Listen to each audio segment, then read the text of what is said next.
تبت يدا أبي لهب وتب ما بقول أبي كانوا بتي بقى فروف ليكرو ala kira ka suna b'i bolo da min na bɛɛ b'i ta dɔn ala kira ka suna b'i bolo da min na i b'a dɔn ala kira ka suna tɛ fɛn kelen ye sallallahu alaihi wa sallam ala kira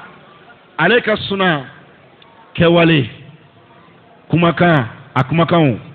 a n'a ye maaw ye ko mun kan k'olu to yen n'a ma kuma la o bɛɛ ye ala kira ka suna dɔ ye sallallahu alaihi wa sallam ko mun kɛra a ye a ɲɛnɛ a ma fɛn fɔ a la ko mun kɛra a tile la a ma fɛn fɔ a la a yɛrɛ ye kuma mun fɔ ko a y'a kɛ tan o y'a ka suna dɔ ye a yɛrɛ yela a bɛ ka min kɛ o y'a ka suna dɔ ye ne nin kelen o kelen seri ma k'a fɔ ko muhamadu y'a kɛ tan sallallahu alaihi wa sallam walima muhamadu y'a fɔ tan sallallahu alaihi wa sallam walima nin kɛra muhamadu ɲɛna sallallahu alaihi wa sallam k'a ma fɛn fɔ a la o bɛɛ lajɛlen kɛra kira ka suna ye n'i y'o min minɛ ka tugu o kɔ dɔrɔn o ye ka ala kanu tɔgɔmasɛn de y'i ɲɛnɛ. E ka ala kanu tɔgɔmasɛn o la silamɛw ne b'aw ɲininka yala ala kira ka suna minɛli madabu ko don wa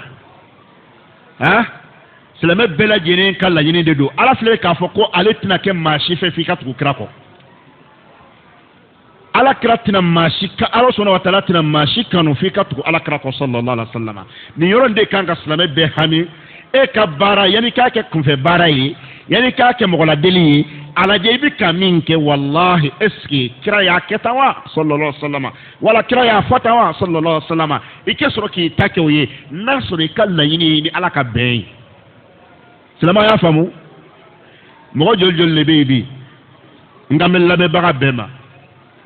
mɔgɔ joli joli de bɛ yen n'e bɛ ka ala bato walahi e tɛ diinɛ nabolo si kan n wolola ka maaw sɔrɔ min kan n'u b'o kan n yɛrɛ fana bɛ maaw kɔ wala e de ye diinɛ nin k'a ɲɛɲini min fɔtɔ nin ye kira ta don wa walima kira ta tɛ sallallahu alaihi wa sallam k'o ɲɛɲini ka baara kɛ n'o ye e ta y'o ye wa walima e ta ye mɔgɔladeli de ye o de kosɔn a fɔra kaburu kɔnɔ mɔgɔ minnu bɛ yen n'olu tɛ diinɛ na arijinɛ ɲini kama olu kɔni bɛ maaw nɔfɛ ten dɔrɔn mɔgɔ fɛ mɔgɔya la a ko n'olu ɲininkala ka kaburu kɔnɔ ko ma rɔbuka e tigi ye jɔn ye ko o munafiku min bɛ yen n'a ma diinɛ ɲɛɲini yɛrɛ mɔgɔ tɛ diinɛ na a b'a ko ha ne t'a dɔn dɛ sami'tu an-nasa yaquluna shay'an faqultu ne ye fɛn dɔ kɔni bɛ mɔgɔw da la o b'a fɔra ne fana y'o de fɔ ne t'a dɔn dɛ n tɛ ala dɔn a dun t'a dɔn walayi a bɛ ɲininka ko e ka diinɛ ye diinɛ jɔn ye ale ye diinɛ kalan wa a m'a dɔn a m'a ɲɛɲini a m'a lamɛn n t'a dɔn diinɛ min don dɛ n kɔni ye mɔgɔw ye ko dɔ la diinɛ dɔ la n donn'o la i m'a ye a bɛ ɲininka k'i ka ciden ye jɔn ye muhamadu sallallahu alaihi wa sallam a bɛ ɲininka o la a fana b'a fɔ k'a ti muhamadu dɔn dɛ sabu a t'a ka suna dɔn a m'a la deli a ma tɔgɔ kɔ foyi la a tɛ se ka kira tɔgɔ fɔ abada bɔ bɔgɔli ɲɛ o yɔrɔ la dɛ o de la silamɛw n bɛ kiramantɔn bɛɛ wele bilahi sira tɛ maa se ala ma ni kira ka suna tɛ o de kosɔn n ko fili don foroba fili don mɔgɔ k'a fɔ k'e tɛ sunamɔgɔ ye silamɛ ye kuma namɛ dɛ a denkɛ bɛ ka kɔnɔnjɛya kuma de fɔ aw ɲɛna nin walahi mɔgɔ min t'a kalama e de b'a fɔ k'i tɛ sunamɔgɔ ye a bɛ ɲini silamɛ cɛ n'a muso bɛɛ fɛ i ka kɛ sunamɔgɔ ye sunamɔgɔ kɔrɔ ye di maa min ko kira y'a fɔ cogo min na kira y'a kɛ cogo min na sallallahu alaihi wa sallam kira y'an bila sira min kan ne de kɛtɔ don ka tugu o kɔ o de ye suna ye est ce que mɔgɔ kan ka fɔ k'i tɛ nin na wa n ye ɲininka mɔgɔ kan ka fɔ k'i tɛ nin na wa faamubaliya dɔrɔn de don n'o tɛ bɛɛ kan ka kɛ sunamɔgɔ ye mais est-ce que sunamɔgɔ bɛɛ bɛ niveau kelen na ala yɔrɔ wa sunamɔgɔ bɛɛ bɛ niveau kelen na alabato la wa an donna misiri kɔnɔ sisan an donnen sisan est ce que bɛɛ ka zikuru kelen ye kelen ye wa kelen don bɛɛ ka ŋaniya ye kelen ye limaniya degere la sigili na safo ni fitiri cɛ wa kelen don wa an dɔ tɛ dɔ ye wa o kɔrɔ ye i ka suna minɛli hakɛ e bɛ kɛ o sunamɔgɔ ɲuman hakɛ de ye i ka suna jigi hakɛ e bɛ kɛ o sunamɔgɔ kolon hakɛ de ye aya famuwa mbi silamɛ bɛɛ wele bɛɛ ka kɛ sunamɔgɔ ye bɛɛ ka kɛ sunamɔgɔ ye n'i bɔra suna la dɔrɔn o kɔrɔ e bɛ dɔ wɛrɛ de la o suna kɔrɔ ko kira y'a kɛ cogo min na e b'a fɔ k'i t'o la mun na o t'o faamubaliya ye wa o y'o faamubaliya ye dɛ kira ka suna fɛn kelen tɛ n y'o fɔ aw ɲɛna cogo min na i y'i muso datugu i y'ala kira ka suna kɛ sabu o de fɔra ye k'a k'o kɛ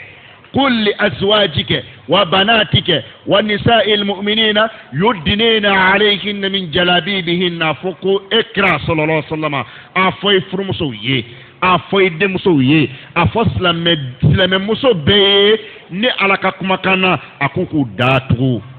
وتسمعي على كراكا تابلو تسمع ني تمداتو سسا okoro e osuna nje ni oke iye osuna oke okele kele tise ke suna fembe ke bagaye o famuna kirako sallallahu alaihi wasallam ayebo moshibla o ya le ka sunaye ayanya mariaola ni oke iye dokala chatewa me oso ya bewa o tabe ne sera ko ke o ya la ka suna ni maso ko ke okoro e doije ibe fereke ko faraka me ala ka suna dayo yewa ayi ala kira ka sunna yɛrɛ belebeleba dɔ ye mun ye o ye an ni ɲɔgɔn cɛ ye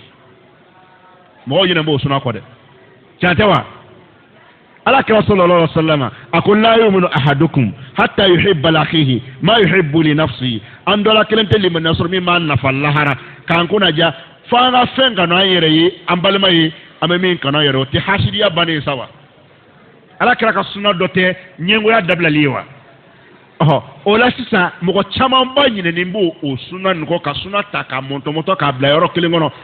a y'a mun kɛ nin o ye suna dɔ ye i muso dutugula o suna ye bɔnbɔnsi ye suna ye kurusi ye suna ye suna belebelew don mɛ suna bɛ yen min fana ka bon ni nin ye bilahi suna bɛ yen min ka bon kurusi ye suna bɛ yen min ka bon bɔnbɔnsi ye suna bɛ yen min ka bon muso datugu ye an kɛ. o belebeleba dɔ ye min ye a silamɛw ni ɲɔgɔn cɛ a y'o kɔlɔsi ɲɛngo bɛ se ka kɛ silamɛɲɔgɔn ye cogo di hasidi dusukun file ko gabugu e ni ala k'e bɛ nin cɛsiri ba na muso datugulen fɛn bɛɛ lajɛlen kelen jaa e ɲɔgɔn ɲɛngo tɛ yen walahi hasidiya man ɲi a ɲɛngoya dabila ɲɛngoya man ɲi walahi ɲɛngoya man ɲi n'i bɛ fɛ i ka lafiya dɔrɔn mɔgɔw to yen sa. ni hɛrɛ dɔ ye mɔgɔ dɔ wolo ala k'o yanni k'a tigi bisigi juguya dɔrɔn k'i ka segin k'i ta b'ale fɛ k'i ka t'i ta ɲini a juguya kun k'ale de y'a dibaga ye ala ko k'a n'a ka kan bɛn a ka d'a ma ale de y'a dama kana juguya o tɛ suna ye wa o belebeleba an fɛ tila k'a dɔ fɔ aw ɲɛnɛ suna dɔ ye min ye belebeleba o de ye ala kɛra yɛrɛ ye manto nin ka hɛrɛ kanu kafiriw ni kojugukɛlaw ka kanda kanu ka se degere min ma o suna min filɛ nin ye maa caman ɲinɛ b'o kɔ k'i sigi ka mɔgɔ dɔ makari minɛ sigida la ala n'a kandala a bɛ diya ne ye an y'o kɛ la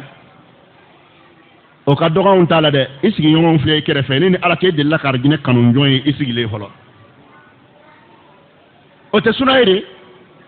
wala kɛra y'a kanu ko mɔgɔw ka kanda fo ka dumuni goya ye ka fɛn bɛɛ goya ye fo ala yɛrɛ ko k'a k'a kɛ dɔɔni dɔɔni e bɛ mun ne t'o fara suna kan komi yɛrɛ kɛra ala kɛra hami ye fo a ye ala ye kankari da ye o t'a la suna la belebeleba yɛrɛ dɔ ye sa wa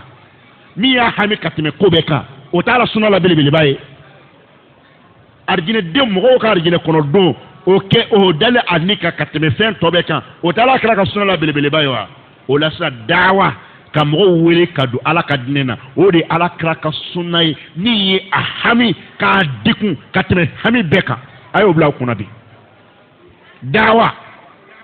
ka hadamaden wele k'a la don diinɛ na fɛn fɛn a ye ala kɛra ka histoire ta k'a lajɛ a ka suna paratikilenw na ko mun y'a hami ka tɛmɛ fɛn bɛɛ kan o ye hadamadenw weleli ka na ala ka diinɛ ma o de ye dawa ye kɛnɛkanko tɛ wa kɛnɛkanko t'o ye o tɛ ko dogolen ye dɛ kira kɛ ka mɔgɔ a kanu fɔ mɔgɔw ka diinɛ sɔrɔ k'a kanu fɔ mɔgɔw ka don diinɛ na k'a kanu fɔ mɔgɔw ka se ka diinɛ faamu walahi ala kɛra ka sunna tɛ min y'a hami ka tɛmɛ o kan a ye kalanfɛnw lajɛ dɔwɛrɛ ɲɔgɔn ka hami ka tɛmɛ o kan a y'o fɔ ala de b'a fama wala ni fala'allaka bakhirun nafsaka ala atharihim illa yu'minu bihadha alhadith asafa ako Muhammadu iketo do ki yera faga hami bolo kono bambolo kunjo mbala ko mo madina famo ko ga danela folo ne sira balo ko fo ay joro ko fo wa o koray adama de ni be fe ka ke ala kra ka suna pratique baga baddo yi ka ka bilibili baddo yi fem ye kira hami ka teme fem beka ibe ye o jamala no de mawweleli kan ala ka dine ma iseko de mayira ni ka doni hakela ni ma yo kono suna mi ala kra hami ka teme ka suna to beka e ma do kono folo cewangalo a hakli to na de mawweleli kan ala ka dine ma ni ko kiba ka kenya ma bi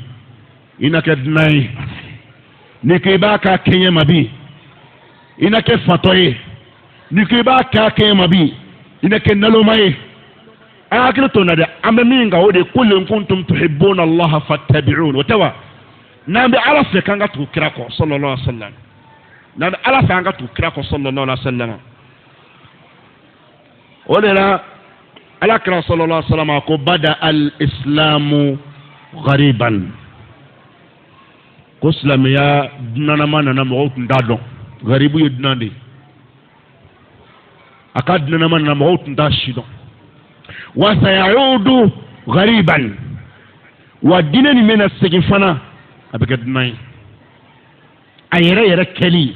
n'i y'a daminɛ i bɛ kɛ dunan ye fatuba arijinɛ tuba nɛɛma ni hinɛ o bɛ lil ghuraba mamu sona dunaya ni ma ako tuba bolu yi nyaw nyininga dawa adam na kira bolu togo de sallallahu alaihi wasallam ale de dawa kala kala mamiyo ala kira sallallahu alaihi wasallam aya damina dugola ka dumogo ka kilingili kena ka bashi tunti ka tiri jama faraga nyona tala de ka do ko ka donatirika abubakar ka damna wala a kodo dirama mba dayiri la ala yin ci kan ga ci de aya damna lela da'wa sirriya asrola ka do teru ka kilingile abakar fana dona teru ka ubi ka ko ni dogo la kilingile ubi dona maw ka kilingile ala kra ya kete sallallahu alaihi wasallam abiti no fe ka bara yoro la ka to barola ka ala ko fiye abiti no fe mo no fe sugula mo be tala sugu jola ala kira bɛ taa la sugu jɔ la nka ale minɛn min b'a kun o ye diinɛ minɛn de ye a ka marchandise de ye ala ko ye a bɛ t'o de feere mɔgɔw ma sallallahu alaihi wa sallam a y'a kɛ ten a sabotera a nɔfɛ a nenina a nɔfɛ fɛn bɛɛ fɔra a ma a nɔfɛ o de la an k'a dɔn k'a fɔ ka bɔ ka taa maaw nɔfɛ karew kɔnɔ ka bɔ ka taa mɔgɔw nɔfɛ sow kɔnɔ ka bɔ ka taa mɔgɔw nɔfɛ tiɲɛnikɛyɔrɔw la ala kira y'a kɛ ten de sallallahu alaihi wa sallam n'i y'o kɛ sisan bɔ i ka kare minɛ mɔgɔw ɲɛ b'e la i bɛ k'a tɛmɛ yɔrɔw la kelen kelen walahi e bɛ filɛ ni dunanya filɛ nin de ala ko sera nin fana ma wajili ko sera nin fana ma a tɛ taa misiri kɔnɔ kira ma nkalon tigɛ de a ko diinɛ dunanama nana a bɛ segin dunanya la dawa tun bɛ cogo min na dunan tun do don i seginna k'a k'i b'a kɛ bi a kɛra dunan ye a ma kɛ wa a ma kɛ. O de la n bɛ fɛ k'a fɔ n yɛrɛ ye k'a fɔ aw ye walahi a ye ala kira ka diinɛ laseli kɛ aw hami ala kira tile la sallallahu alaihi wa sallam dawa dɔw bɛ na u ni ala kira bɛ ɲɔgɔn ye siɲɛ kelen de ɲɛnamaya kɔnɔ a bɛ aya kelen aya fila d'a tigi ma la ilaha illallah ana rasulullah a b'a fɔ n ye la ilaha illallah muhammadu rasulullah a b'o d'a ma ni kuranɛ aya kelen fo ka taa san ni kira tɛ ɲɔgɔn ye bilen a bɛ taa si kɛ dawa la n'o aya ye o tigi tun ye joli kalan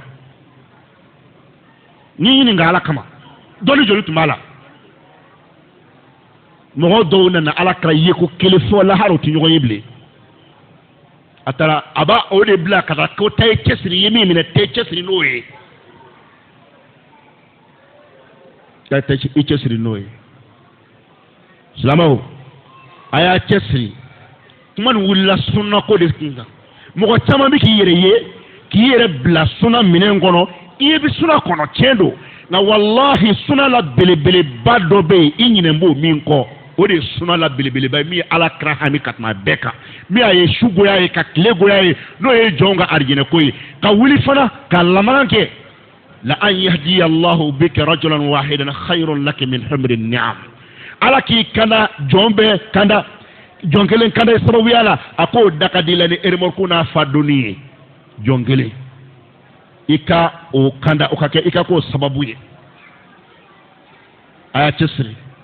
ala kira ka suna mɔgɔ kana fɔ i t'a la ma kira ka suna a kana mɔntɔn k'a bila minɛn kelen kɔnɔ a ka bon o ma ala kira ka suna ka bon minɛnin dɔ kɔnɔna ma a ka bon a ma kosɛbɛ suna kɛlen e bolo kurusi bɔnbɔnsi muso datugu n'u ye belebelew ye nka bilahi silamɛya mako bɛ fɛn na bi min ka bon n'o ye suna kunda o belebele dɔ ye mun ye silamɛw ka kelenya ka don da kelen fɛ ka bɔ da kelen fɛ a y'a cɛ sɔrɔ fɛ nin bɛɛ ye ala kira ka sunaw de ye e ma ye misiri jɔra misiri jɔkun o kuma ala ti an ka seli mɛn an ka so wa an bɛ ala deli so min kan a t'a mɛn wa a b'a mɛn kɛ mun n'a kɔ an bɛɛ kana kɛ yan an ka kɛ kelen ye o dɔrɔn de ko don n'o tɛ walayi e ma ye nafila seli so kɔnɔ a baraji ka bon ni misirila seli ye wa misirila nafila seli ye wa ne fɛ ka min fɔ aw ye a y'aw cɛsiri a ka kɛ sunamɔgɔw ye mɛ a ka kɛ sunamɔgɔw ye minnu ma suna kurun k'a bila fɛn kelen kɔnɔ a ka ala kira ka suna min bɛ yen n'o y'a hami n'a sara n'o ye n'o hami ye n'o de y'a jɔrɔ ka tɛmɛ fɛn bɛɛ kan a ka kɛ o dɛmɛbaga ye ka k'a kɛbagaw dɛmɛbaga ye cogo bɛɛ lajɛlen na